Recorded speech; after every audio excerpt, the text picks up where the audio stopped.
TVI meets the real Ronald Reagan. If he won, how far would America lurch to the right? The reporter, Julian Mannion.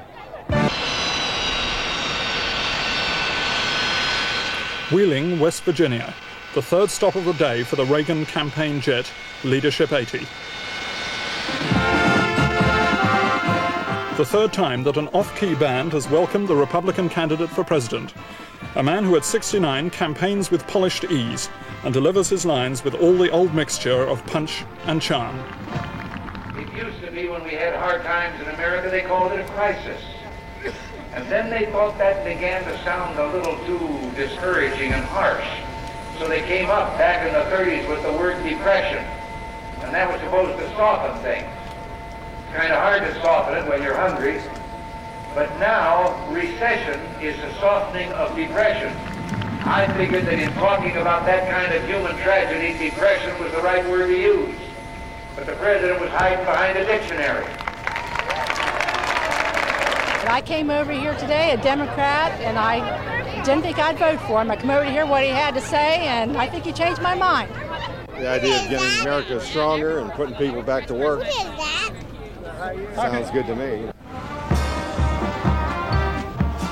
No one who has travelled with Ronald Reagan on the campaign trail doubts his friendliness, his genuine charm and warmth. But the soft-spoken former actor has now become one of the most controversial, and to some people one of the most worrying candidates ever to run for president.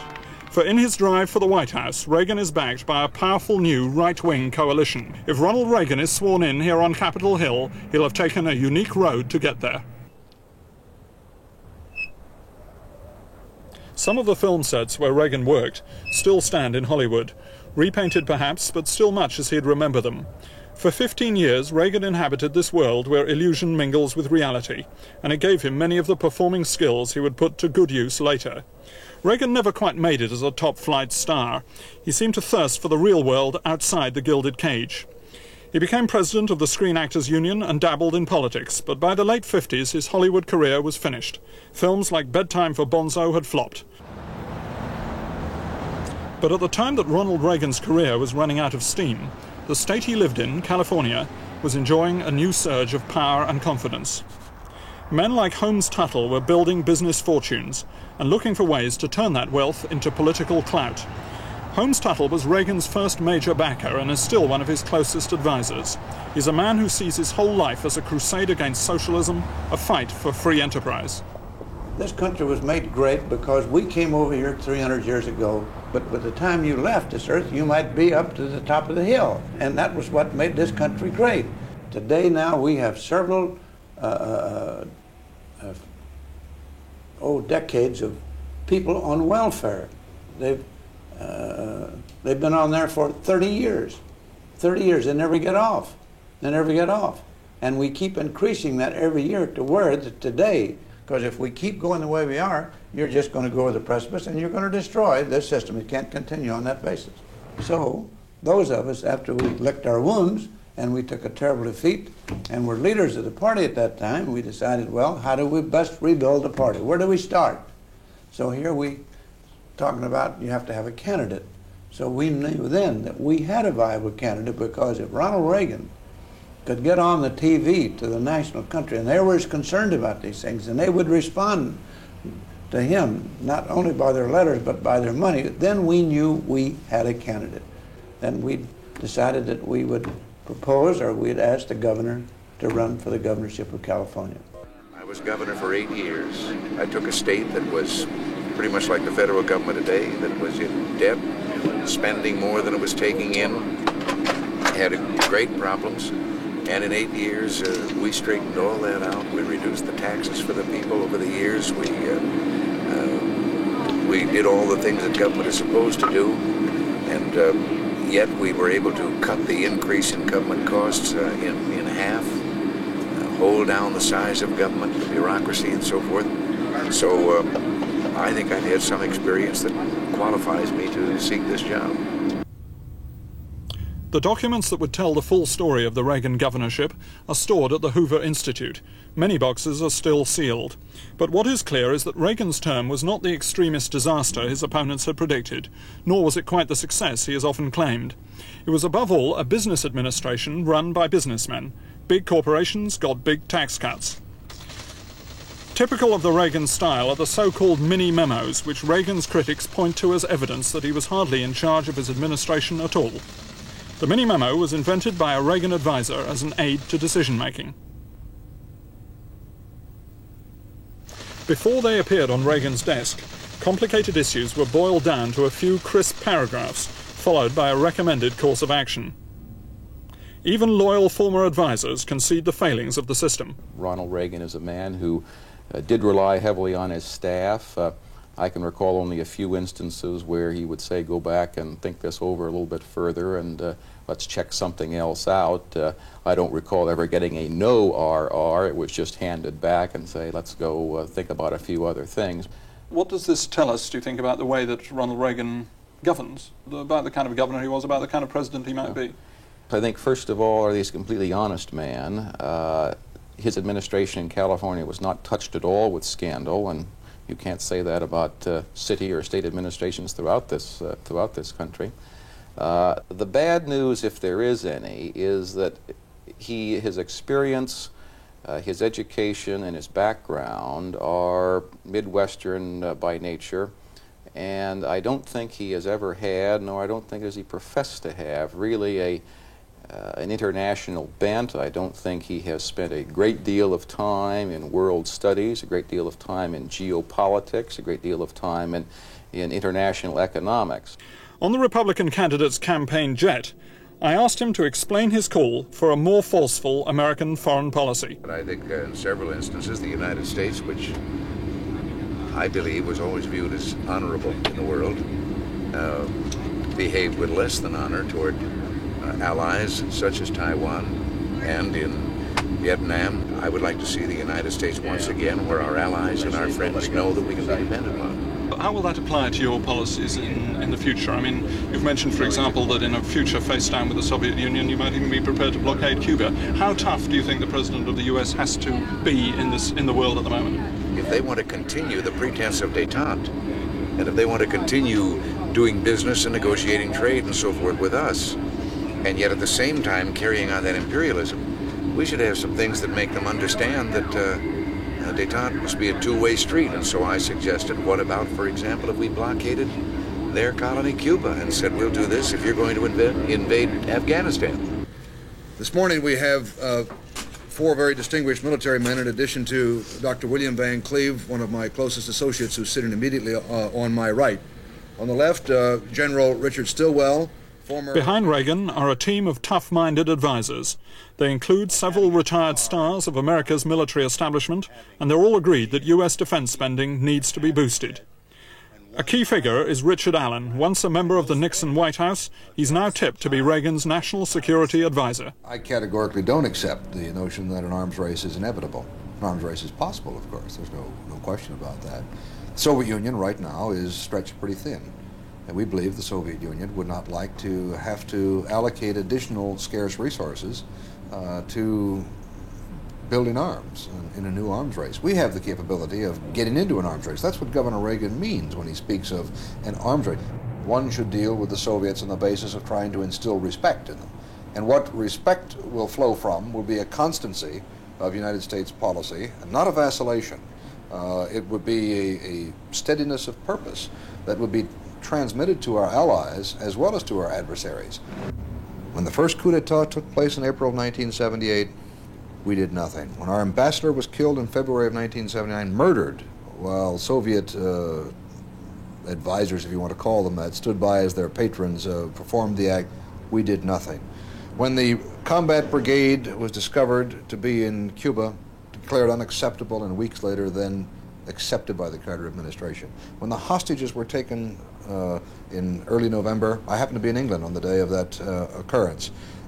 We did virtually nothing to mobilize our allies, a vacillating, weak response. That's what Governor Reagan speaks to restore that capability, to defend our interests, to have consistency in the alliance, to consult with our friends, to be serious in the world. In recent months, Richard Allen's green-curtained Washington office has become a hub of international activity as he prepares for the hoped-for takeover. Allen is a man who delights his friends and provokes something close to scorn from his opponents. Roger Morris knew him in the Nixon White House. I think he believes in American power, in American preeminence, in the evil of the Soviet design. He believes in the Soviet design to begin with. In the unreliability of the Europeans, in the unwashability of others, and in the general sanctity, I think, of the American nuclear deterrent, and in Pentagon press releases, which is an oversimplified way of saying that he believes what a good many Americans thought they believed in the 1950s. And have learned since, much to their dismay, is not the case. And I think Allen has not really. It's almost as if he had been absent from America or from the world for the last 15 or 20 years, and had suddenly come back from a station on the moon and been appointed chief advisor to the Republican candidate for the presidency. I want to give you the next president of these United States, Ronald Reagan. To some extent, the Reagan view of foreign policy is a reflection of the candidate himself. A man brought up on simple Midwestern values. A man whose films had good guys and bad guys, who wore different colored hats. Jim, I'm very proud to have you here, Mr. Mayor, the other ladies and gentlemen who are here on the platform, and you, ladies and gentlemen. Particularly, however, I would like to acknowledge these young people who are here today because, bless them, this is what this campaign is all about. The young people.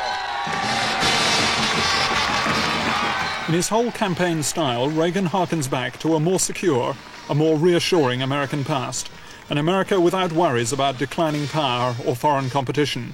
We have in the past 5 years, and I think the Carter-Mondale people bear a good bit of the responsibility, allowed our intelligence system, not only CIA, but all of the intelligence collection and analysis agencies, to weaken, to be degraded, and to become much less effective than it was 10 years ago when I was involved with intelligence.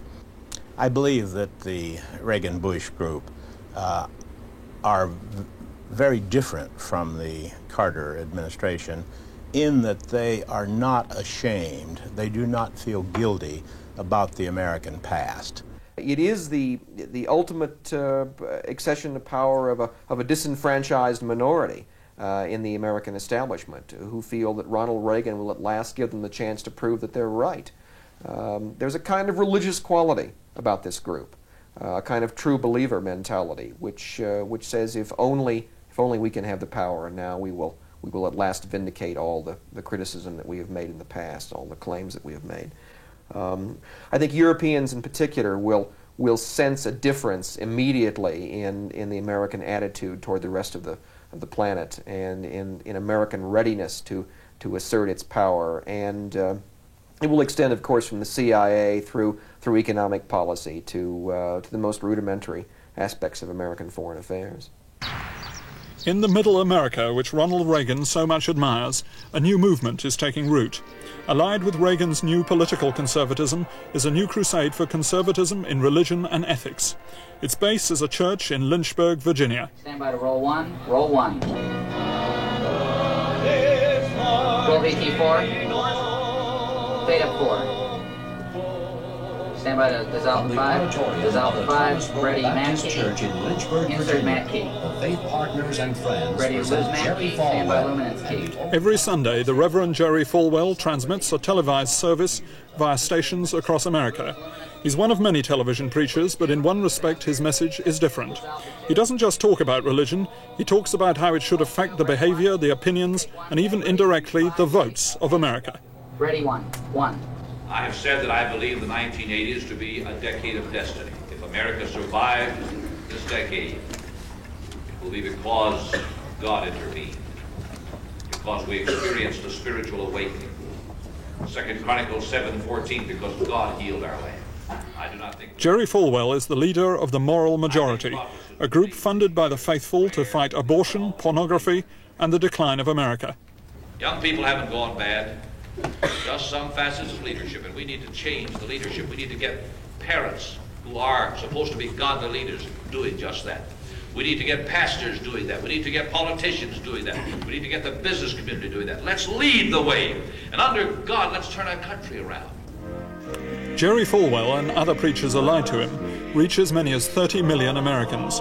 Without ever mentioning Ronald Reagan, he makes it clear that he approves of him and means to vote for him. I feel he's a good man. He's not a perfect man. There are none. And I don't think there are any ideal candidates any more than there are ideal preachers. But I think he, at this time, is standing firmly for those moral issues that we are very concerned about. In what way do you think he'll do that? I think in his appointments, he'll be very careful to appoint persons in his cabinet, in his government, and even to the judiciary who share moral values that are consistent with the majority of Americans.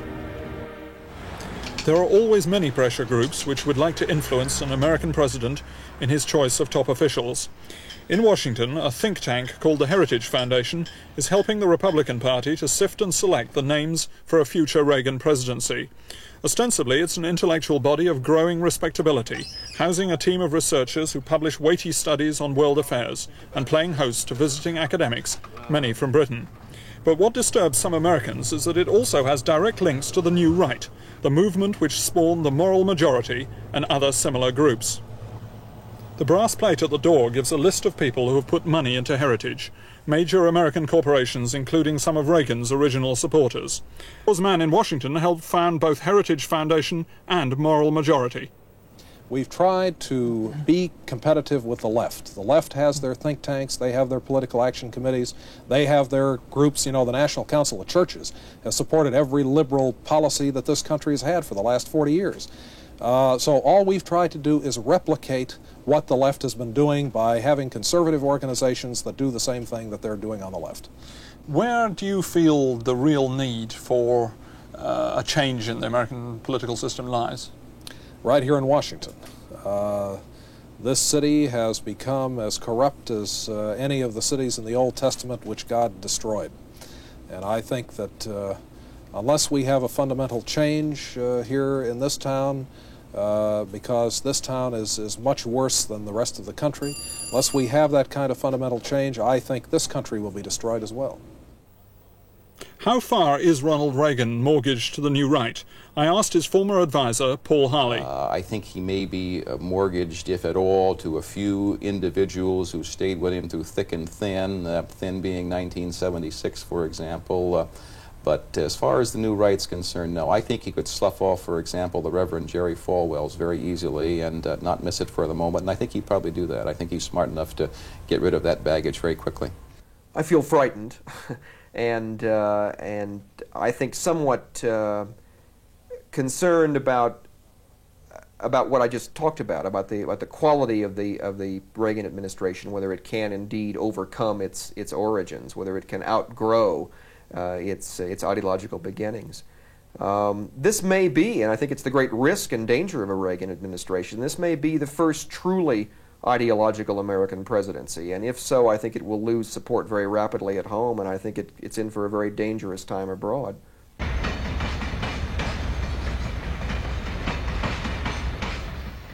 With the U.S. election entering its last lap, the eyes of small-town America are not focused on the New Right, nor even on the major crises going on abroad. As in Britain, what worries people here is the slumping economy, wages, jobs. Youngstown, Ohio, where the film The Deer Hunter was made as an epic of heartland America. A steel town where a community of mostly Ukrainian immigrants found a place to work. Now, under Jimmy Carter's presidency, Youngstown has lost its main reason to exist. Hit by the international recession in the steel industry, the works are closing down, leaving most of the workers unemployed.